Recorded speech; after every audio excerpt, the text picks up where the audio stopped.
Sean Carter, which was like, it was a 3-picture deal. It was like, this is it, girl. I made it. Yeah. Like, I was flown out to New York to like test for the Sandra Bullock that she won the Oscar for, the astronaut movie. I mean, Gravity. Yes. I remember on that plane ride being like, I made it, like, yes. And then just like a year later, it was like, got like sand through my hands. Welcome to the Lone Star Play Podcast. I'm your host, Patrick Scott Armstrong. Join me and a famous guest every Monday, Wednesday, and Friday. We discuss their career, life, food, Texas, and everything in between. Let's get started.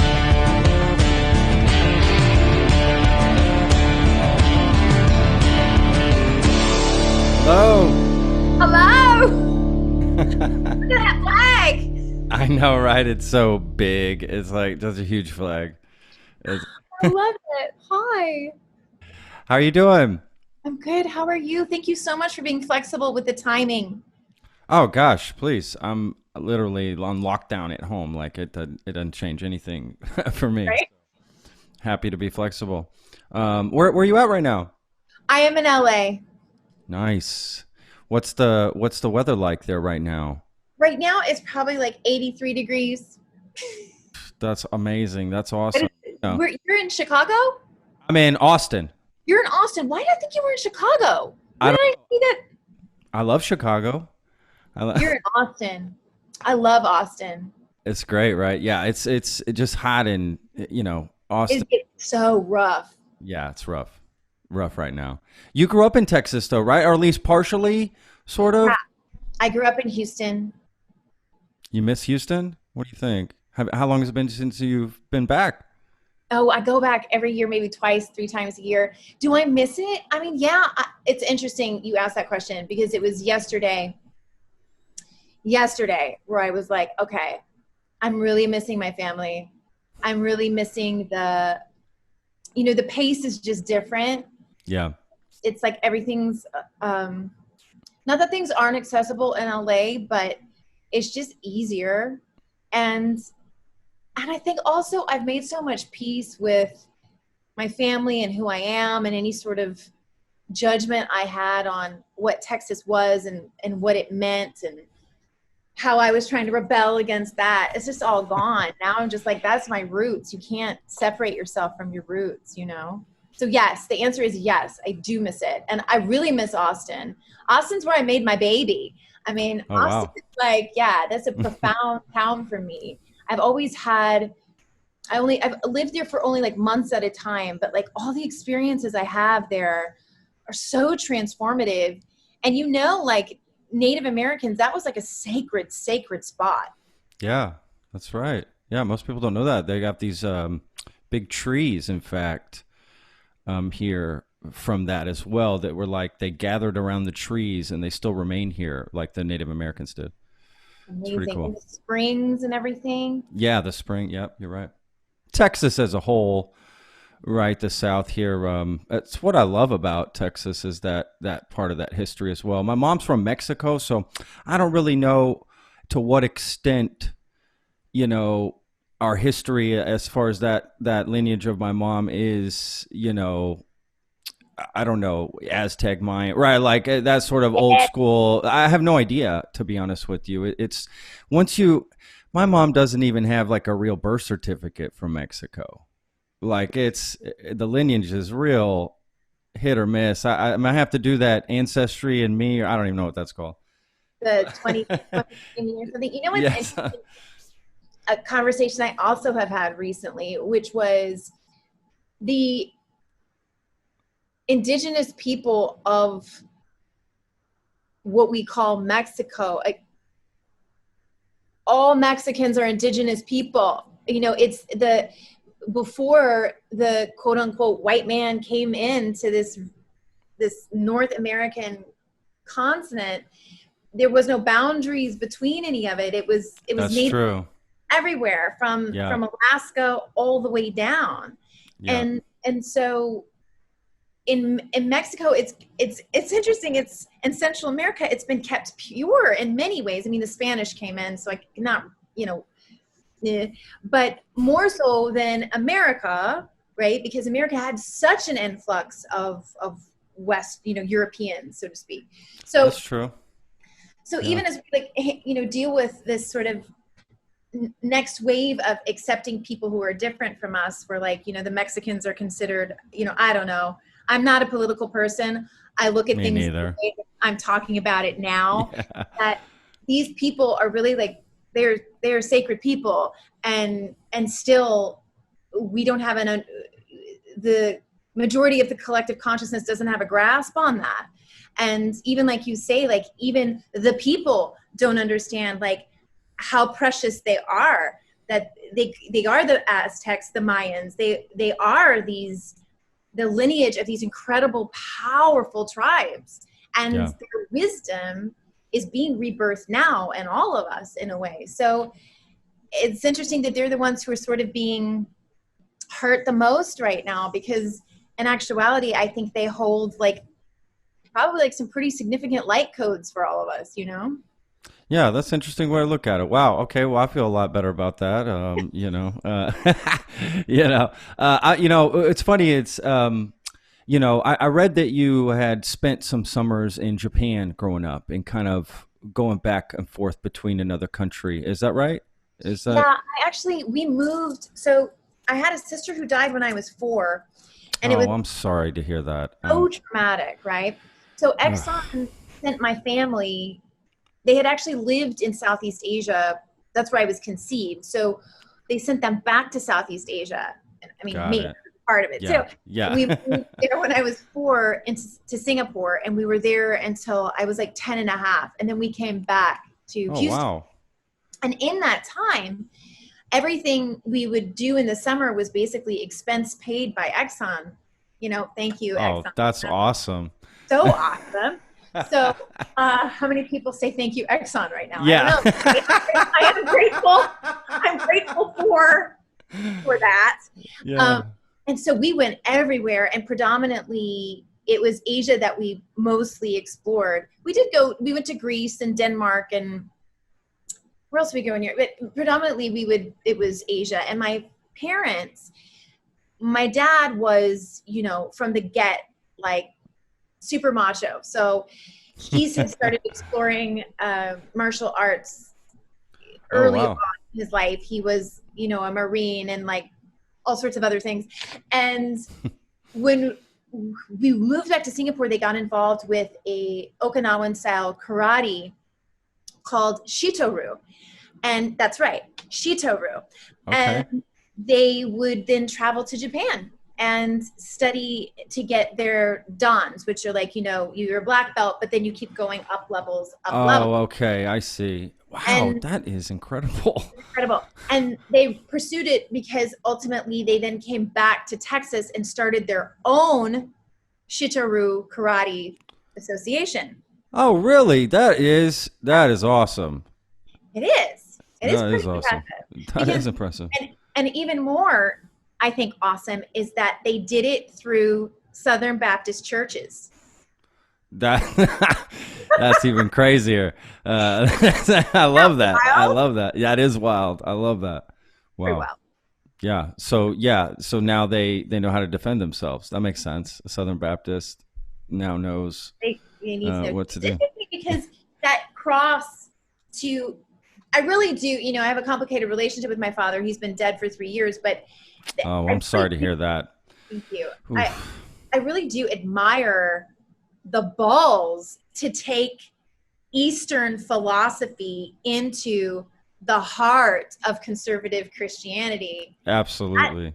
That's balls. That I agree. I mean, absolutely. Look, I used to go to a Southern Baptist church for a couple years in my life when I was 18 to 20, searching for, life or whatever, you know what I mean? Just going through that journey in life. And it was something I explored, and, they're passionate people, so yeah, I can imagine, that would be intense, for sure. And I grew up in Texas. I've been around, it my whole life, for the most part. I grew up in another, my mom being from Mexico, I also spent summers over there and, vacation, that sort of thing. And I'm wondering how that molded you, because I know it did a lot for me that honestly I didn't notice till I was older.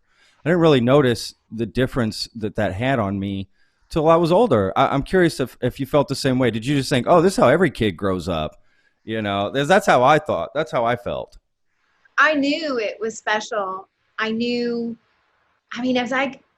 was my saving grace, because when I got back at 10 and a half, like a young girl going into puberty, it was like, I'm still in culture shock, I think.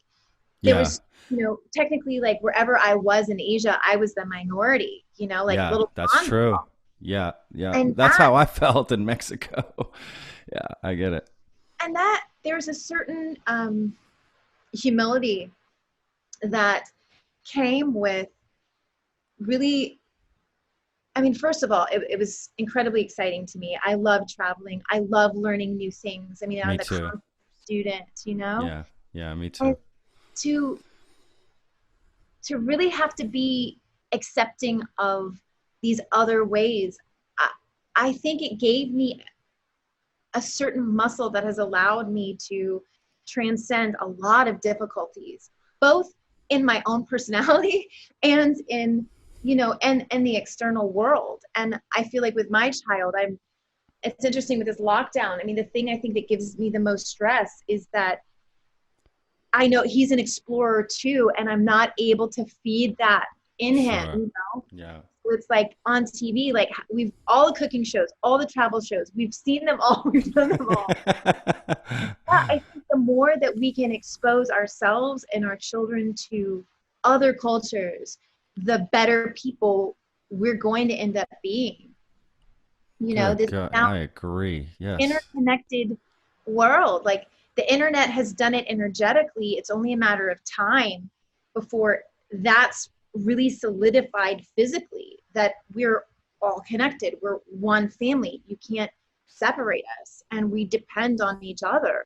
And I really feel like that's what we're going through in 2020 is like the rock bottom, where we realize that, and then we have to sort of figure out like, well, who we are as individuals now that this understanding is complete, and the fact that if you are going to try to move forward with hatred in your heart, right, that threat of the other, you're going to be so miserable, because there's no way forward but togetherness. There's no other way. Yeah. Wow. I agree with all of that. That's amazing. I wasn't expecting to hear all of this. That's great. That you're absolutely right. I completely agree. It's the differences really that you need to, pride yourself in with other people. People always say, well, find the commonalities between people, but I actually find it's the differences between people that can help bring you together sometimes, and being open to that. I think that's great. I've done that myself, just traveling, lived in other countries. I lived in Europe as well for a few years. And that, again, just forcing yourself into these situations and exploring the unknown, and you just realize it's not scary. It's not scary. It's not going to hurt me. And in fact, you learn. You become this more well-rounded person. I think you learn, from other people, but you also realize, wow, we're kind of all going through a lot of the same problems. Everyone's just trying to pay their bills or take care of their family. Find a meaning in life. Do good. Right? Leave this world a better place than you found it, that sort of thing. So I think that's, positive as well. But yeah, I 100% agree with your message. In Europe, where was your favorite? What was your favorite spot? I lived specifically in Spain for many years. And I loved Granada. I met my wife there. So my wife's from Spain. And Granada. Well, I lived in Galicia, if you're familiar with it. It's a region above Portugal. It was considered the end of the earth at one point in time. It's where the settlers would go. Like that was the end. They get to the beach there, and that's it. They go no further. Beautiful. Yeah, just amazing. Just beautiful. Awesome. Amazing. The food. Food's insane. I love food. Yeah, I love food so much. So, I'm a chef. That's what I do mainly. Not now, obviously, with the lockdown, and I have this podcast now. I'm sort of transitioning, but I still want to cook. I still want to do something like that. But yeah, food, right? I mean, let's talk food. What do you think about food, Lynn? Yeah, let's talk food. What are you into? I'm a Taurus sun and a Taurus moon and a Taurus Mercury. I don't know if you know anything about astrology, but basically, like, I don't. food is my love language. Nice. Yes. And interesting, like in my family, my mom didn't really cook. So it was, I know, she had 5 children and she didn't really cook. I don't know how did we all survive? I don't know. Those Velveeta cheese slices, they're like, I started cooking when I was like, when we got back to Houston, when I was like 10. And I was like, I'm not going to eat from this effing can. I'm not going to do it. So, because, especially because in Singapore, like, the women who would take care of me would be preparing like Malaysian food and Chinese food and Indian food. And this mix of Singaporean cuisine is like, oh my God. I mean, literally my mouth is watering as I'm talking about it. Oh, wow. So, no, I'm not giving that up. You can't expose me to like all of this amazing cuisine and then feed me like a can of corn. You're right. That's a horrible transition. That's corn. Oh, I literally got cookbooks. I would buy cookbooks. I would go to the library and get cookbooks. And I did like the grandmother thing where I would like get index cards and like write the recipes down. And like I had a file and I would basically cook for my family. And then it just went on from there to where, I went to college in New York City and it was like, loving to go into Chinatown and the East Village. And it just became like my happy place where. Yeah. So you are adventurous. You will try. Adventurous. Yes. Yeah. And really like trying to pass that on with my son, which is interesting because, up until most kids only like white food. I mean, like literally the color white. It's like if it's bread and it's like cheese, like yes. And like anything that has color, they're like, I don't know about that. But one thing I have done, which I hope this translates as he gets older. When we were in New York, one time I was there for a premiere and I bring him wherever I go. And we had like cricket tacos at this, really fancy Mexican restaurant. And, he ate a couple bites, but he was only like 3 and he still talks about it now. And then, there's this ice cream store near us where on Halloween they have like a matcha ice cream with chocolate covered worms. And oh, wow. That is something he loves. He's had it, 2 Halloweens in a row and he talks about it all the time. But, particularly if we're talking about like Southern food, I think it would be hard to have comfort food without really talking about the South, because there is a pride. There's a pride that comes with it. There's an emotional kind of an extra, and I guess maybe Italians have it too. Like, and I mean real, Italians. Oh, yeah. And yes, American Italians as well. That is a parallel.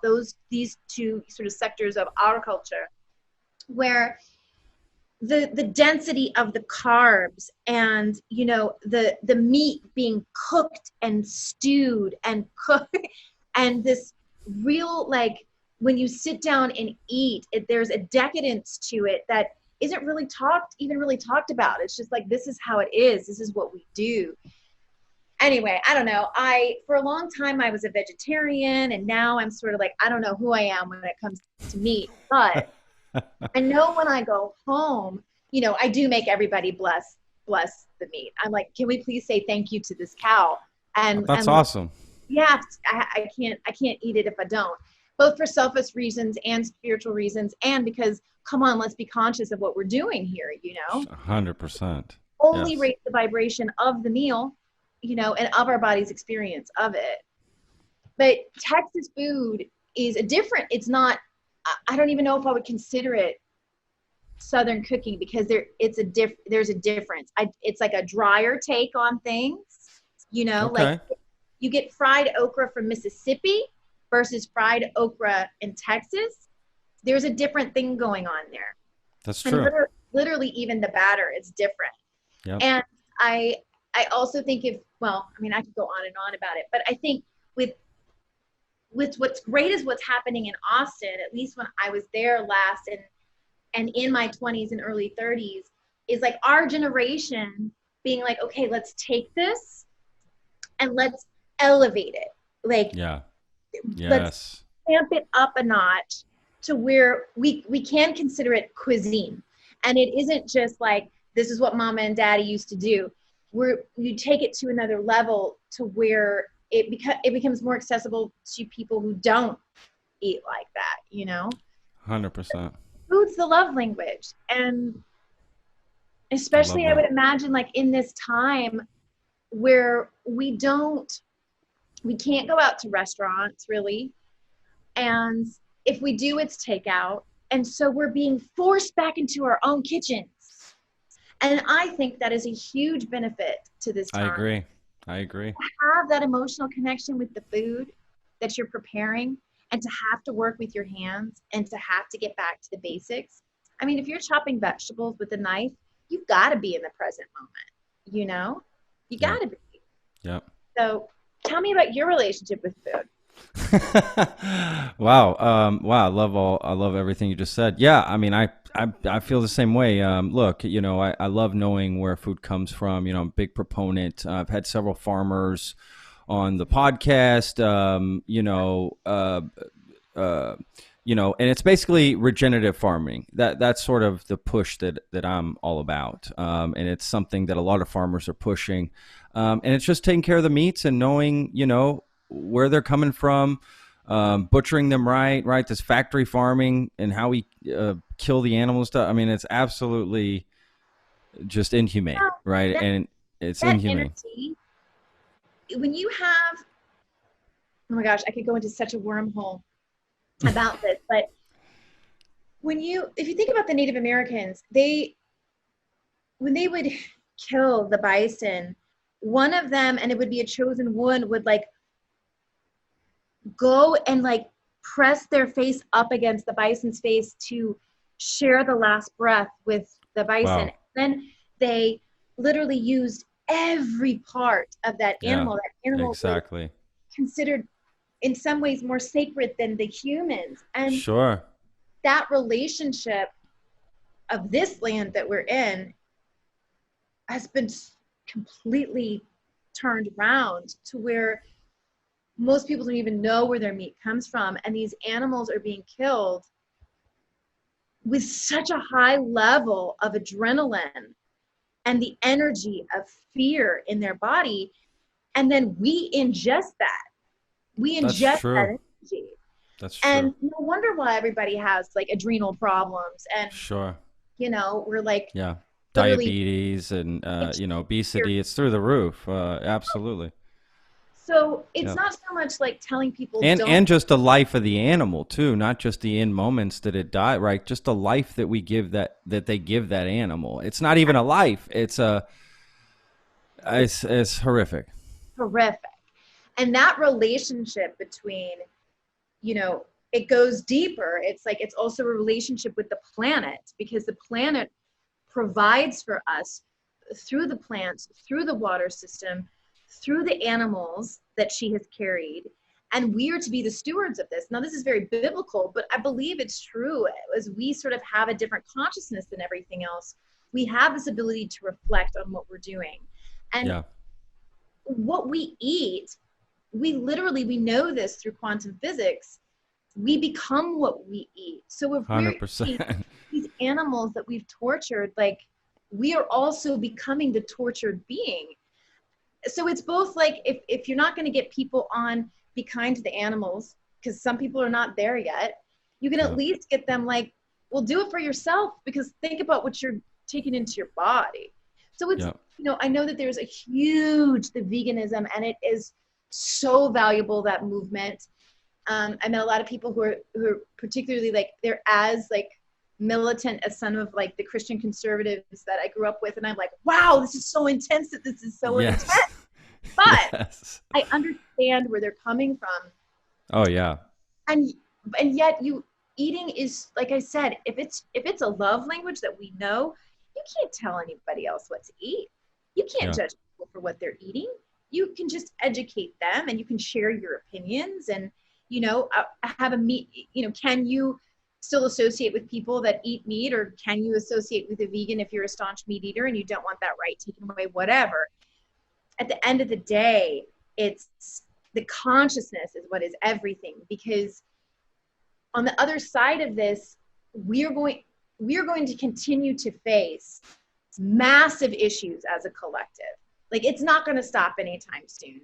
Yeah. And the food supply is something we're going to really confront in the fall and winter, I believe, because the people who are doing the farms on these big farms, they're all getting sick, right? Yeah. And that's right. The people who are taking care of the meat, and like, it's all breaking down. And so we are going to have to face these chains of supply breaking down, and we're going to have to create a new way to deal with food on this planet. So exciting and terrifying, because it requires that. I mean, like I said, when we're talking about the only way forward is togetherness, it's like the only way forward is consciousness. Like, where is it coming from? How is it treated? And it's the same thing with our plants. Like, we can't be spraying pesticides that kill, right, all living things on the plant and expect to be well ingesting that when we are organic carbon-based material as well, Yeah. There's a lack of, it's all evolution and consciousness, but there's been a lack of consciousness around food, a lack of logic. Sure. And profit-based, profit-driven. Yes. I mean, we could go into the talk of like, maybe there was some people who are a little bit, with dark intentions, but I try not to go there anymore, because it doesn't even really matter at this point. I mean, you're right. It's in the hands of the people. Like, yeah, 100%. We can talk about how we got here, and we know how we sort of signed our lives away in many ways. But now when it comes down to it, for me, it's important that I make decisions thinking about 7 generations in the future. And I can't always nail it, because the truth is, we don't have the avenues yet in our society to really strengthen that idea. You can kind of go just so far, as far as even something as simple as, what do I store my food in? How much plastic am I using? Now it's paper straws. Okay. It's like, that's great. But now what? There's so much we have to think about to create it's sustainability for our babies and their babies and their babies. 100%. Yeah, you're right. So the long term, we have to think long term instead of short term. That's the problem. Thinking of another generation besides your own is tough for people. I hope it changes. I mean, Me too. I think it is. I think there's a lot of good, grassroots movements that maybe aren't all interconnected, but they're all happening on small local levels of people being more conscious about the food they eat, and more. There's definitely way more, farm to table, restaurants and farmers markets and, places that now farm boxes and stuff. You were talking about the supply chains earlier. Coincidentally, because of the pandemic, I hate to say this, but good has come out of it, because there has been created some supply chains from the small town farmers who are now able to connect with just local residents, just directly, and buy food from them. And they're, the farmers I've had on, for instance, and they've got pretty big ranches here in Texas, but either way, their sales have gone up 1,000%. That's what they told me. I mean, they're like, we're like living the dream right now. They're just like, this is great. More people are able to get food from us, and we're creating bonds. That's, I think, the most important thing too, is that they're building these relationships that will be for the future, right? And it'll get more people into farming. They say the average farmer when they start is 54. How crazy is that? Wow. That's a crazy statistic to me. You know, Nuts. what career, who thinks about starting a career so old? Like, that's going to be my third career, dude. It's Yeah, totally there you going to be my third career. So Right. to get to astrology, this is fascinating because I always like, God, astrology just makes so much sense to me. The planet Uranus moved into the sign of Taurus about 2 years ago, and it's going to be there for like another 6 years. So Uranus is like great change. It's like the archetype of like lightning, earthquake. It's rapid consciousness expansion. It's where to look to the future. So the fact that it's in the sign of Taurus, which is the earth, farming, it is the like the farmer who takes care of the animals. It's pleasure. It's everything Venusian, you know, like eating, cooking, the idea of like the Empress and tarot, abundance and wealth, but everything connected to the earth, everything connected to the earth. It's also money, finances, what we value, how we're valued, how we deal with money. So all of those issues that I just named are being revolutionized by this planet Uranus. So that means like farming, revolutionized. What we eat, how we eat it, revolutionized. Look at what's happened this year. It's like literally how we eat, what we eat is it, right? It's like, you know, this is where sort of Bitcoin came in, and how is the financial system going to be revolutionized by it? Yeah, that's true. Right. But this, like they say, like, if you want prosperity in this time, you want to lean into these businesses that support this consciousness around food and the planet and animals and sustainability. And like, that's where the money lies. And look, every time it proves itself right. These farmers that are able to now distribute in different ways, they're like some of the only people who are banking right now. Totally. Yeah. So this is the business of the future. Yep. And yeah, absolutely. It's making that connection, that basically like the supply line that you were talking about. That's really the key, is getting, I think most people, if they had a choice, right? If you just walked up to them and said, here's this piece of meat and here's this piece of meat, right? They're going to be considerably different, but we could actually get them to the same cost even to people. They're going to choose the better one. But it becomes, well, how do I get it, right? Most people just, well, I don't even know how to get food from a farm. So I just go to, the grocery store and buy the meat there, right? So I go to Kroger and get, talk to Fred, and he gives me my ground beef every week and no problem. But if you just replace that meat for them, even people don't even need to know about it in a lot of ways. If we just say, you know what I mean? Right? Yeah. I mean, that's it. That's really going to be what makes the changes. And I don't know, I do see changes happening, but you made a great point earlier about the people need to sort of own it up themselves and take control themselves too, and they've got to make a choice. And if we can make the options easier and better for you, then the choice, I think, becomes easier, as well. I've encountered in the communities that I grew up, there's a certain resistance to, even when I brought these ideas home, a resistance to like, well, let's get an organic turkey. And they're like, but that's so much more expensive. And I was like, but ... And it's like, even though like there's prosperity within the family, it was like this is how we do it. Why are we getting organic turkey? We don't need organic turkey. So this belief system has to switch, where it's like, but wait a second, you're worth it. That's you're true worth too. Having a piece That's a good point. That doesn't have antibiotics in it, that doesn't have chemicals in it. You're worth tomatoes that haven't been sprayed with a death spray. Like, you're worth it. Yes.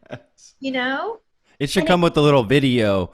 Every time you go to buy that meat, it shows you how it came to be, or the plant is sprayed or whatever, so you just like, oh, that's what I'm about to eat, or, this was, I don't know. Okay, so interesting, dealing with a 5-year-old as he's learning, like, this is made from an animal, this is not made from an animal. And we were watching kind gosh, one of the Star Wars, this lockdown has been all about educating him on the mythology of Star Wars. I'm like, oh, it's time. Okay, here we go.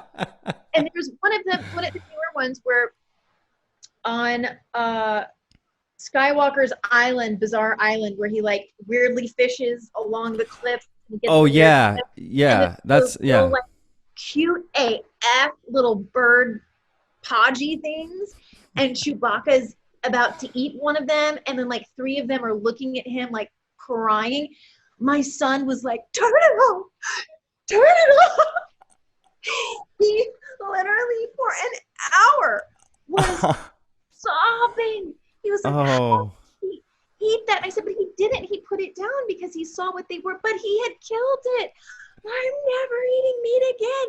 I'm never eating meat again. Like, wow. The connection that was made to, oh, the animals I eat have families, have mommies and daddies and sisters and brothers. And that was like this moment for him. And I'm like, wow, a 5-year-old's having that. That's totally. And he does eat meat still. Like he's in his mind where he was like, I get it, and we bless it and we thank it. But I'm wondering, like, if a 5-year-old's having that and their generation is going to be much more conscious about this, like how does this translate to, because when we talk about a collective consciousness, if one of us is having it and a realization, it's only a matter of time before it's the 100th monkey syndrome where we're all having it. Yeah. So I feel like we are waking up, and our lifetime, let's see what happens. I think with the planet Uranus, let's take it back there, that change happens really rapidly with Uranus, as we're seeing, like, holy God, could you have predicted this? That we could be getting boxes of fresh vegetables from a place that was our restaurant? I mean, hey, I couldn't even have conceived of that. Yeah, absolutely. You're 100% right. So I like to think positively, because the more you see the positive, the more positive you're going to see. Yeah, so, that's absolutely true. Plus, it's just a state of mind, I tell my mother this all the time. My mother's very neurotic, and I get it from her. I'm a little neurotic myself. That's why I like big cities. That's why they calm me down. People always like, why do you like big? I like that rhythm, for some reason, calms me down.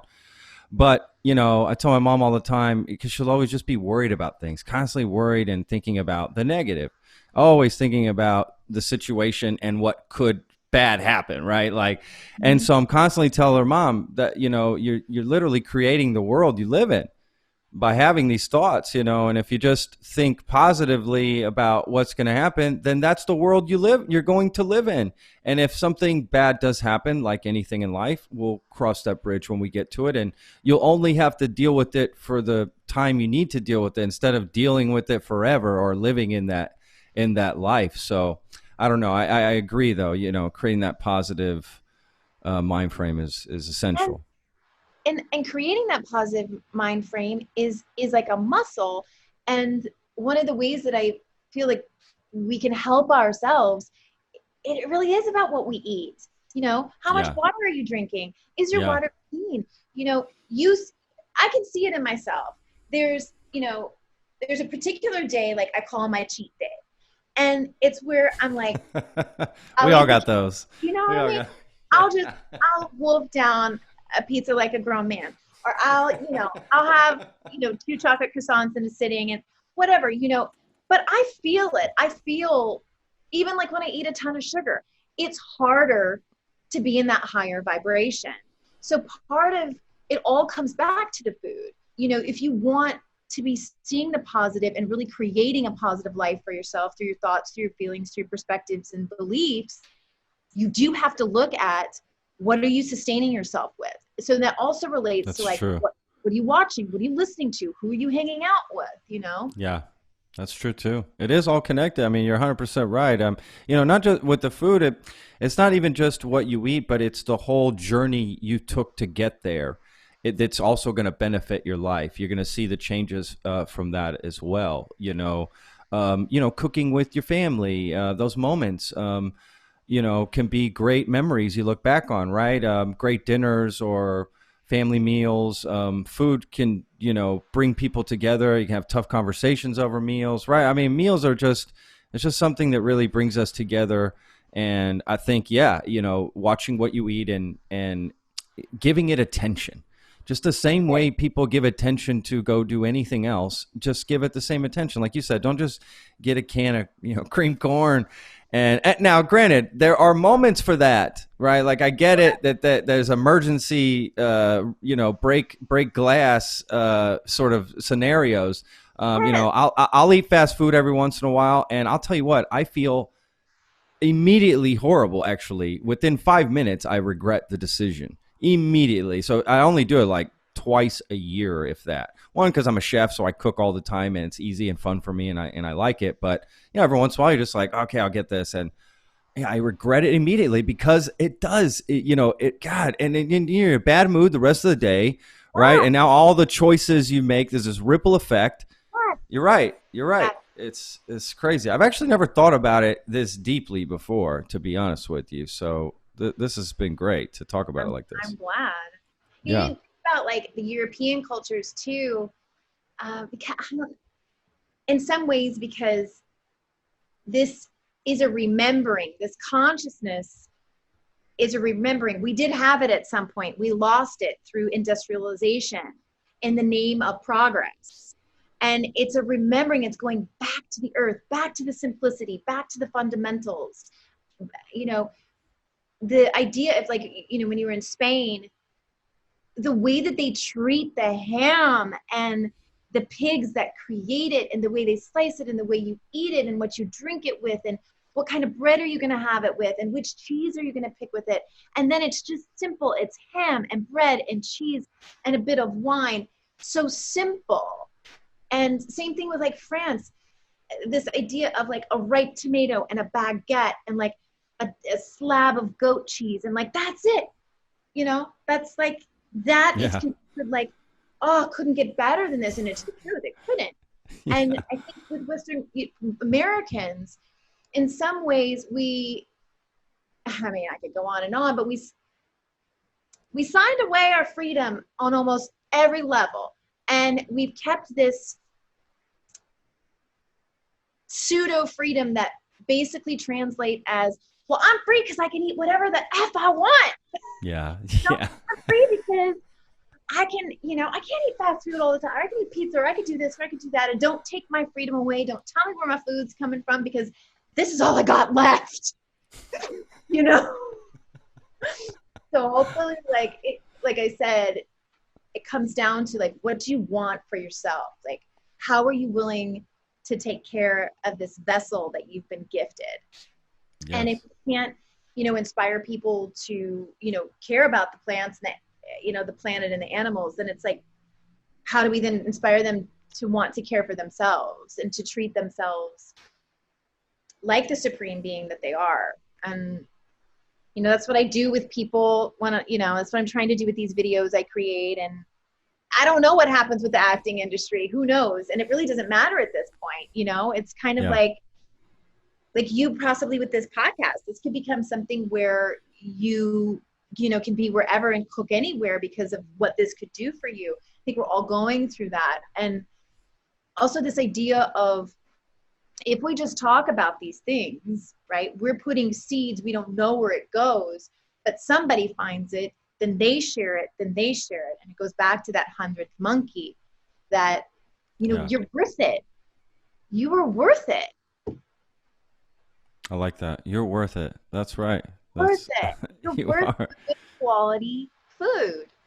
And it's not that you're like, and also there's a place, like you said, there's a place for the fast food, and there's a place for like the pizza and the popcorn and the, the Reese's peanut butter cups. Yeah. And those become these moments of indulgence that we also need. Yeah. Not this total oversaturation and this like sort of addiction to consumption, because that's all we have left to say that we're free people. I agree. It is crazy, but at the same time, it's kind of ironic because they limit themselves in a lot of ways, right? So it's you would figure yeah, it is a crazy scenario. And especially in Texas where it's like just very, I've sort of moved in and out of Texas, my whole life, so you sort of come back and, but there's always this underlying thing about Texans that's very, I don't know, just very, family oriented, right? Southern, we're all good old boys and that sort of thing. So you would think that more people would care about the food and that they're supporting farmers and that this style of thing. It surprises me that, people then end up they get in the van and drive to Chili's and just totally ruin it, in my opinion, just ruin the whole, Texas dream, if you will, of, okay, blue collar worker, we're going to take care of our families and, be good people and, volunteer here and give to charity and whatever we're going to do. But then the food, right? They're just like completely forgotten. It's just completely pushed to the side, forgotten. It's like,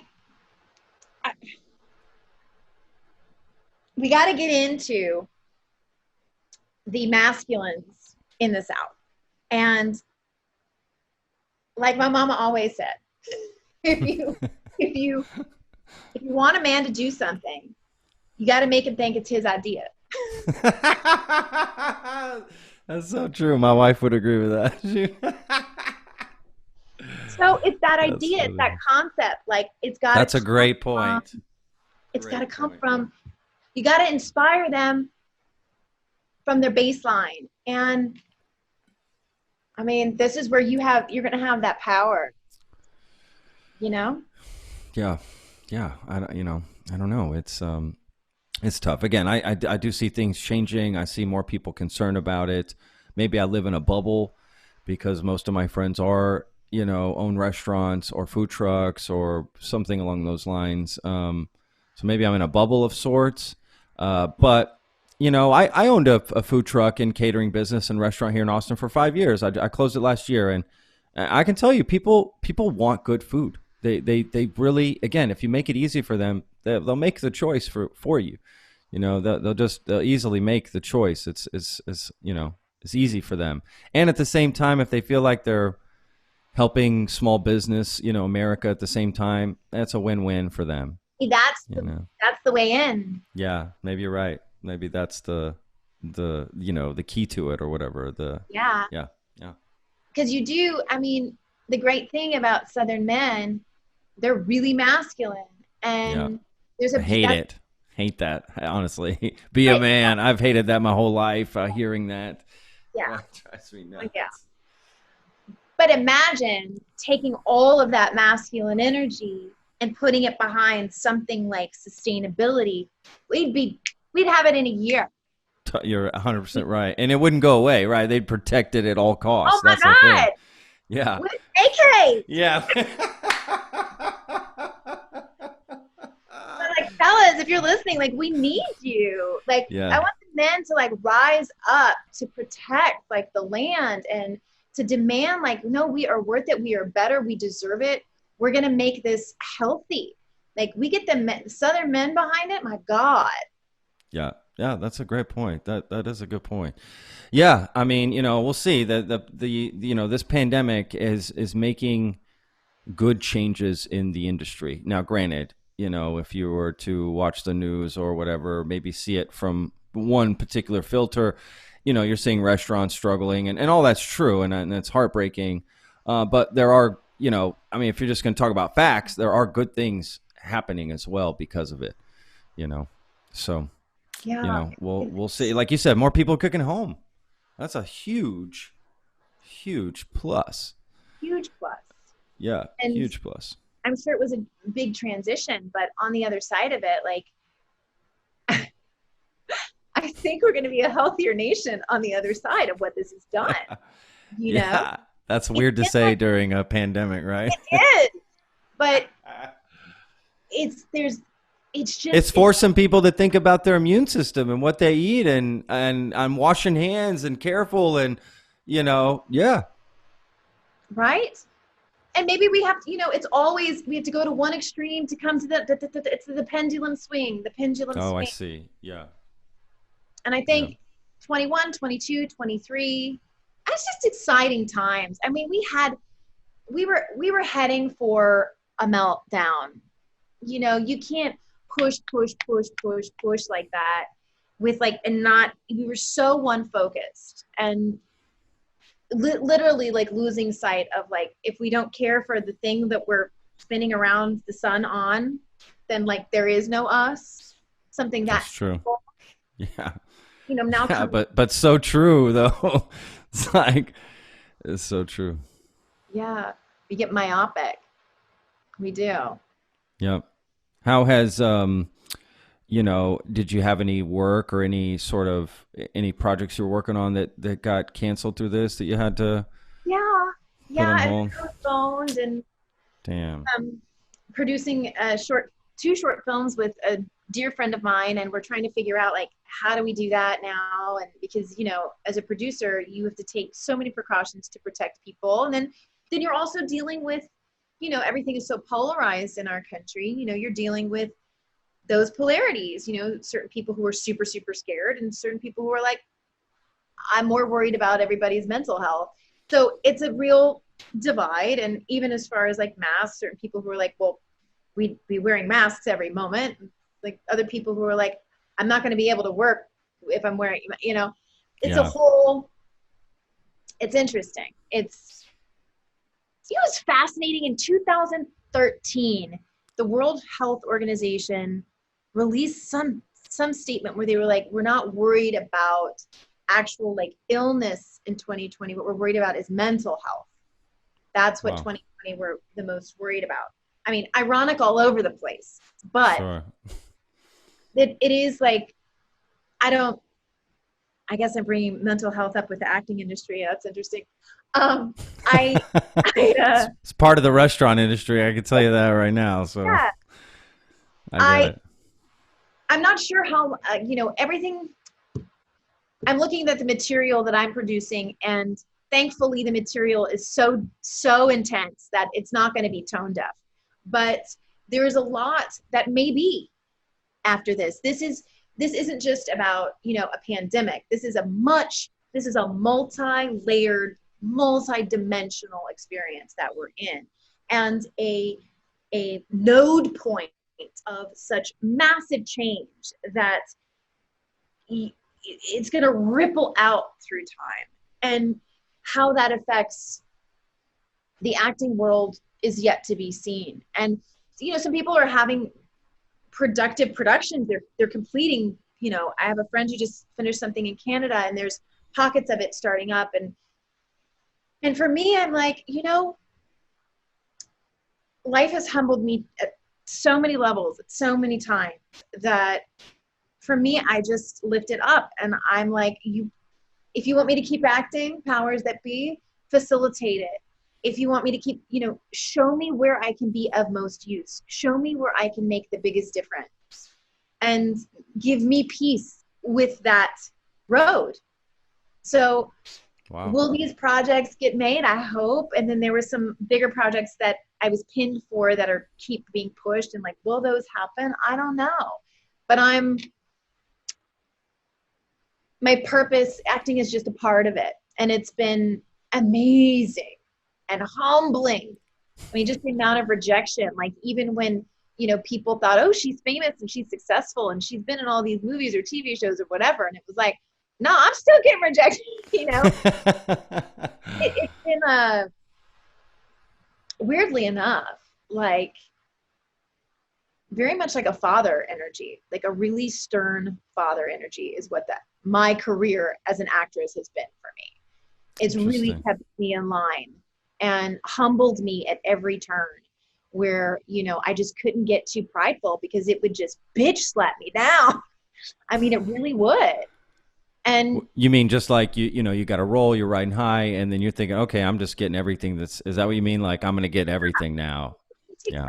John Carter, which was like, you know, it was a 3-picture deal. It was like, this is it, girl. You know, I made it. Yeah. Like, yeah, I was flown out to New York to like test for the Sandra Bullock that she won the Oscar for, the astronaut movie. I mean, Gravity. Yes. I remember on that plane ride being like, I made it, like, yes. And then just like a year later, it was like, like got like sand through my hands. And even like getting to that place and kind of looking around and being like, ooh, but I still feel sadness in my heart. Like I'm still thinking about, the bad things that happened in my childhood. I wasn't able to enjoy it. And I don't even know what that means. Like fame is such this, how do you enjoy fame? Like, because it is like, because it's an illusion, you can't quantify it. It's like never enough. And it becomes like this chasing a mirage. I mean, that's how it felt. Yeah. That's how it feels. So I don't know where it goes. Oh, that's crazy. No, I can't imagine. I've always, what is fame exactly? Is it just, did more people know you than other people? Is that? I still haven't figured it out. Yeah. On one level, like as an actor, you want people to see your project. So if there is a quantifying of, how many people saw your project, how many people knew you were in that project so that they want you in the next project. But then it's really like, okay, it's like the same thing I would imagine like with large amounts of money. And you're like, okay, I got all this, but now I got to get more so that if I lose that, it becomes like, talk about neurosis. It becomes like you're trying to pad yourself from it being ripped from you. Yeah. Oh, So that's interesting way to look at that. Wow. That is insightful. Yeah. Finally, I was just like, who am I seeking validation from and why? Yeah. And it literally came down to like,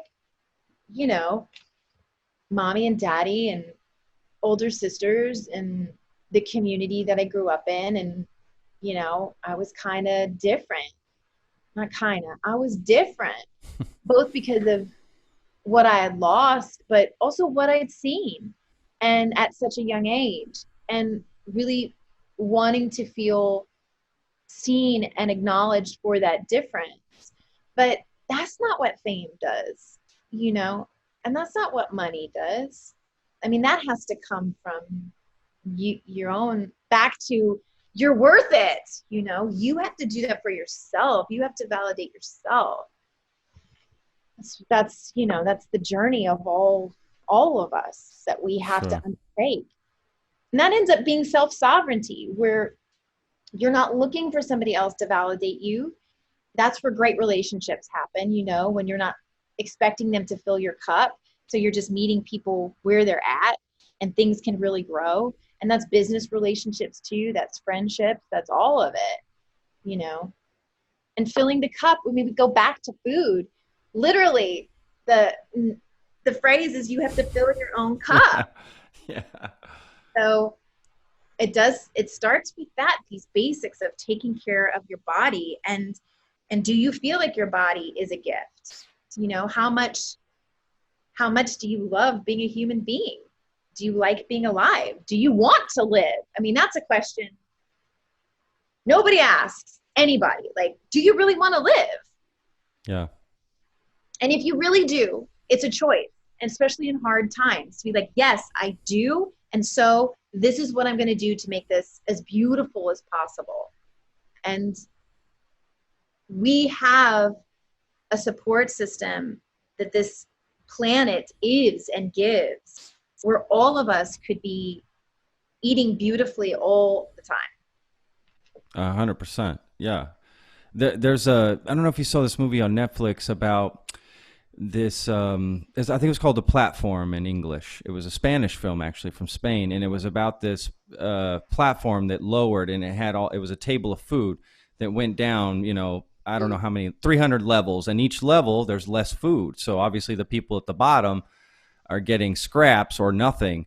And you would spend 30 days on different levels, and it would just randomly throw you around. And it was just a great, Oh my God. It's such a great movie. And it really, like, the people at the top would just gorge themselves and gorge and get all the food just like crazily, knowing that if they just took the right amount for themselves, there would actually be enough by the time it got to the bottom that everyone would get an equal share.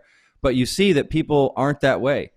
Well, that's what happened with the toilet paper. Yeah.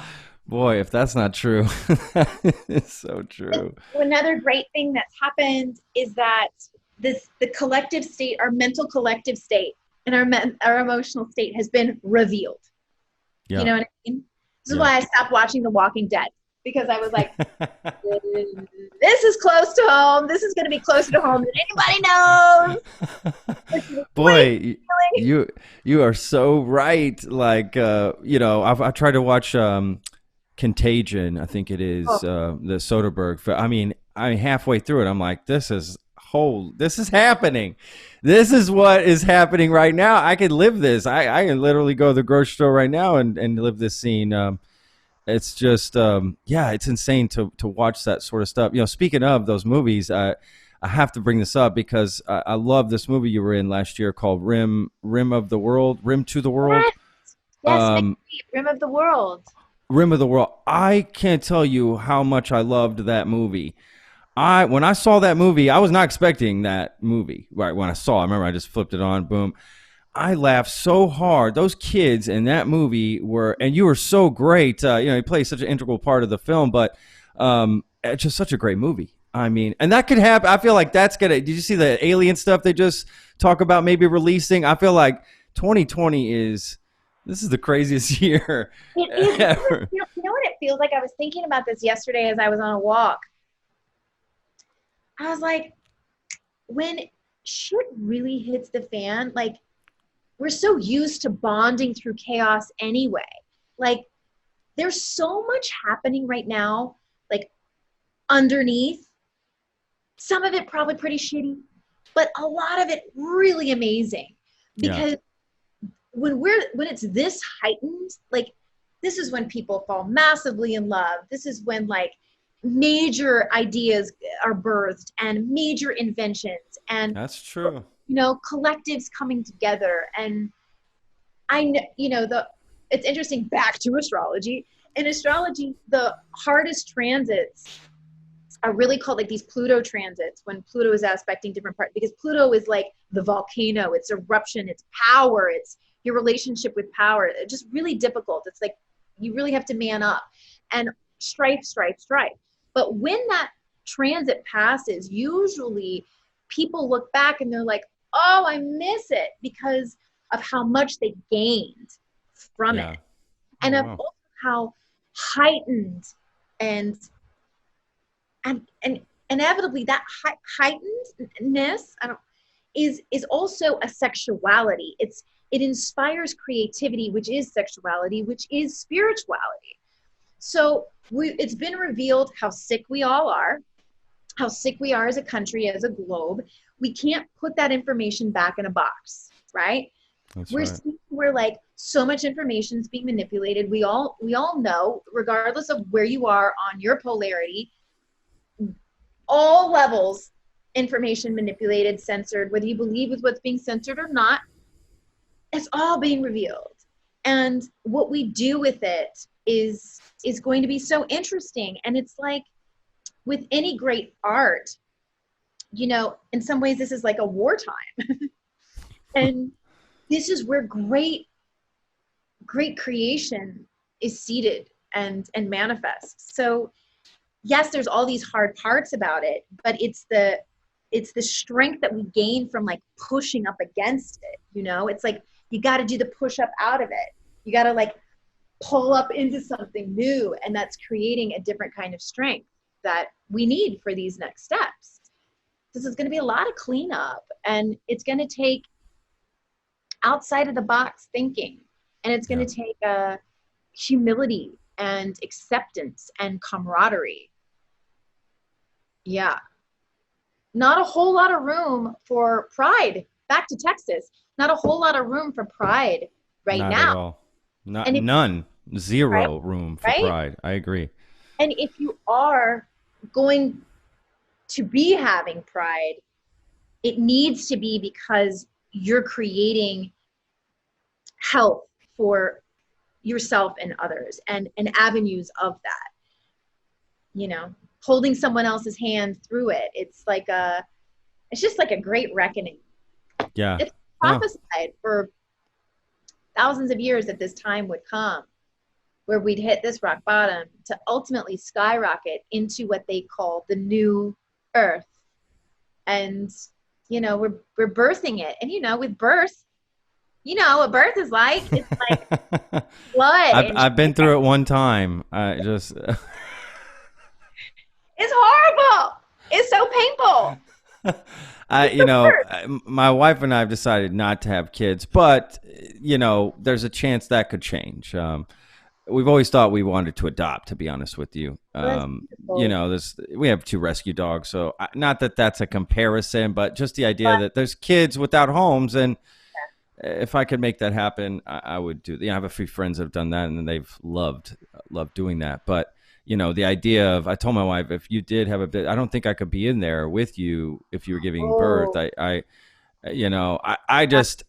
I can barely handle a cut sometimes, I don't know. Women are so strong. I just don't even know how it's done. After I delivered my son, I had a totally different relationship with every woman in my life. Yeah. I can't imagine. Yeah. I can't imagine. My wife talks about it all the time. She's like, I don't want to, that's what she says. She doesn't want to have a baby. She's like, I don't want to squeeze a watermelon through, whatever, out of a bottle or something, just like, I can't imagine. But it's obviously, it's a part of life. Obviously it needs to happen, for us to keep moving forward as humanity. So it's necessary. I think adoption is incredible and noble. And it's actually something I'm considering because I'm 43 now. And, if I think I'd keep having kids. God, it's all about, for me, like, who's the right man though? Because, like, my God, as soon as I became a mother, like, I was like a different woman. I was like, what I was attracted to pre-birth, after, it was like a whole different sect of society, I was like, wow, this changed everything. That's so funny. But I get it, right? You're looking at different features you think you need, right, in a mate before you weren't looking for, or weren't even thinking about.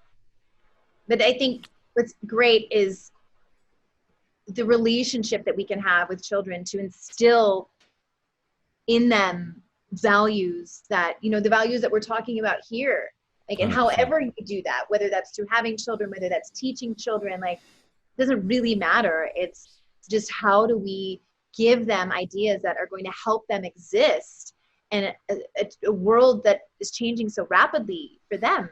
Who knows 100%. They're going to have to face, Yeah, and we're the elders now, and it's our responsibility. We can't fail them. Yeah, that's true. Yeah, it's been a lot, from when we grew up. I'm 40. You're a couple years older than me, but, pretty much grew up in the 80s as far as that goes. And, that's a completely different childhood than there is now. Just like our parents used to tell us, my dad used to say, I walked up a hill both ways, to school, through the snow, whatever, all that stuff. And, he really used to do that stuff, and it just he would look at me. I think he'd just look at my brother and I like, you guys just don't know anything. You don't know any struggle really at all. And now I look at kids and think the same thing. You don't know any struggle at all. It's such a funny transition, how that happens. So you're right. I hope that tradition continues, that we teach kids these values. And I think that's it, that valuing things is the key to it. Understanding its value can help you on anything, understanding anything that's given to you or you have to give. Like, we're even having a global conversation on, like, the value of life right now. I mean, it is we talk about that Uranus and Taurus representing what we value, what we don't value, what is value. All of a sudden we're like, oh my God, we're literally having to be like, okay, literally, like, talking about life. Yeah. A human life being perhaps by some not valued, and difficult dialogue, painful dialogue, but like that's what 2020 is about. 2020 is about like what is most difficult. Let's talk about it. Yeah, especially now. Let's just get it all out on the table. What are we waiting for? Like, I mean, that's how I see it. And you're right. People should look at it as an opportunity to, you know, lift themselves up and sort of lean into this. You're right. I mean, you're 100% right. I tell clients who come in with like relationship problems, I'm like, dude, everything out on the table. I'm like, if you've cheated, if you've had emotional affairs, if you like whatever you've done, this is your time. This is your time to get it out, root it out, take it out, put it on the table, let it live on the table and not in your body, toxifying your mind, body, and spirit. And then let the cards fall how they fall. That's what's happening collectively. That's what's happening personally. And it really comes down to like, what do you have to do so that when you're going to bed at night, you're like, I was the best person I could be today, you know? And that means that you're then going to wake up in that same mentality. Yeah. So yeah, it's like all on the table. Everything can be forgiven. But if it's kept inside, it kills. It makes us sick. So I think that's what's happening with humanity, you know, or like getting it all out. And it's so ugly, right? Just like cheating when it's revealed. And, you know, I've had to do that. I've had to be like, tell somebody I cheated on them. That 2020 is that. Like, I may lose this. I may lose what I knew to be what I wanted. But inevitably on the other side of that, I was more authentic, you know, and that relationship was over anyway. And it gave that person freedom too. Yeah. Yeah, that's true. We have been all over the map. I love it. That's why I love podcasts. That's why I love just having a conversation with somebody. I don't like having a list of questions and everything, you know, boxed in or whatever. I just like to let it go organically and just talk to somebody. Well, I am so glad you asked me to do this. Yeah, really, this was awesome. Awesome. And great. I am going to listen to this and I'm going to listen to your other ones. And I wish you the best of luck. Thank you so much, Lynn. That means a lot. Thank you so much. I'm already a fan, so I've already watched a lot. I hadn't watched BOSCH before, and I watched your season, but then I was like, this show's awesome. Yes. So I went back and I was like, holy, I'm starting on season 1. So I'm actually halfway through season 1 now. I'm going to, catch up. You were so good in the show. You were so good in that show. You play, I just can't imagine acting. It seems so crazy to me, as somebody who's not, not an actor, to just be somebody you're not and to play these sort of, games, I guess it is. It's crazy. It's just so crazy. You're so talented, first of all. So yeah, you did a great job in that. Thank you. Thank you. Yeah. Working with Titus and Jamie is super fun. And they've been working with each other for like 7 years. So there's this bedrock there. Yeah, that's awesome. That's awesome. Great. And acting's been really therapeutic for me, like I think had I not had those outlets to get out some of like my angst and anger, because, it may not, the circumstances that my characters have been in, like it may not be the circumstances I've been in per se, but I've been in places where I'm extremely angry, or I've had to be super manipulative or whatever. Like, oh, I see. Okay. On one level, the way that I approach, it's funny because people are like, you're playing lots of bad people lately. Like literally this past year, the movie that came out and the TV series that came out, I'm like a murderer. Yeah. They're like, wow, Lynn, what's going on? But, projecting? No, I'm joking. Yeah, I'm joking. I feel like the more I heal as a human and the more I do the forgiveness work, forgiving myself, forgiving others, forgiving the collective, forgiving so much, then the more I'm able to step into these difficult archetypes and like hold space for it, because we all have these parts of ourselves that we don't want to look at, like the bad parts, right? Yeah. The one who wants revenge, the one who's been hurt, the one who does want to kill. You know, look at our society. Like but once it's out in the open and once we're looking at it, it takes the pressure off. And I think that's why TV and film and art and all of that, it's so important, because it does allow a collective release of this archetypal energy. And I feel like if I'm the person who's holding that archetype for all of us to have that catharsis and that release, well, good, because I can do it, and I can do it in a healthy way for myself. So That's I awesome. would probably predict that if I do continue to act, I bet people cast me more and more in what you would consider like darker or like evil roles, because I'm like, yeah, let's look at it. Let's look. Let's not be scared. Look. I love that. You know? Yeah. I have seen interviews with some actors say that playing the villain can be more fun even. You know, I guess maybe you get a better monologue or something in it. I don't know. I don't know how that works. I know, like when I was this Beneath Us movie, which is very controversial, that I was in, where I play like a crazy racist bitch, homicidal, crazy racist, you know, when I was to get to those places, because I'm not a racist, but to get to those places, there were scenarios in my life where I could have let my anger and fear send me to such dark, spiteful, horrible places. And it was like, okay, I can call upon that here to tell this story, because we've all been there where you feel so violated, you feel so threatened, that hatred comes up. And I think that is a natural human process, but acting on the hatred is where we get into so much trouble, because what I think we're intended to do is when that feeling of being threatened comes up, we then have to change ourselves so that we are no longer threatened. Like, what do you need to do to feel secure so that this other isn't threatening you? You know, what do you need to work on? Perhaps this is they're just a trigger for something that happened in your childhood, you know? Yeah. It's always comes back to self-mastery and self-sovereignty.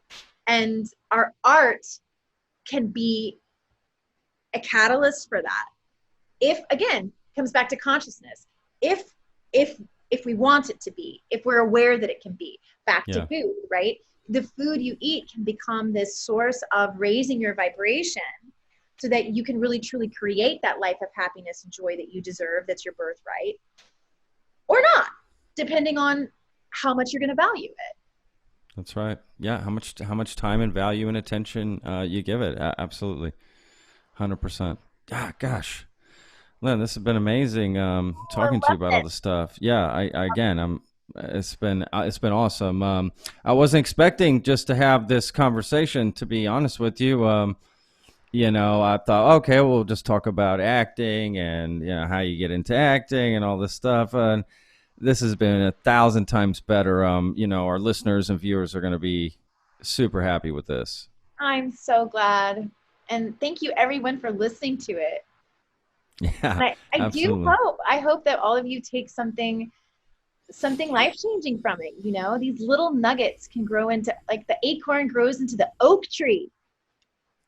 I like that. Wow. Yeah, that's absolutely true. Which is very Austin, the oak trees of Austin. That's true. That's very true. We're bringing it right around full circle. Okay, You did that on purpose, right? Yeah. Well, Lynn, tell people how they can, you know, connect with you online, you know, your social media or website or something. Okay, you know, yes. Sort of well, first, we'll go the most direct route. If you want to contact me directly, you can email info@thegoodwoo.org. You can also find me on Instagram at Lynn Collins. I also have a second handle, which is at The Good Woo with Lynn Collins. I have a website, thegoodwoo.org, and I do all sorts of things. I make lots of videos, do lots of teachings. I also have a patron community on Patreon, which has like 4 different tiers, and they get lots of extra, more in-depth, like the super woo-woo stuff. And I do one-on-one sessions with people, and it's on a sliding scale right now. And it's exactly, what we work with is exactly what we're talking about here, of like bringing what's holding us back, bringing it to consciousness so we can release it, so that we can be creating what we truly want in our lives. We have that power. And I just help people see that and, make sure that they take it back from wherever they gave it away to. That is powerful unto itself. I agree 100%.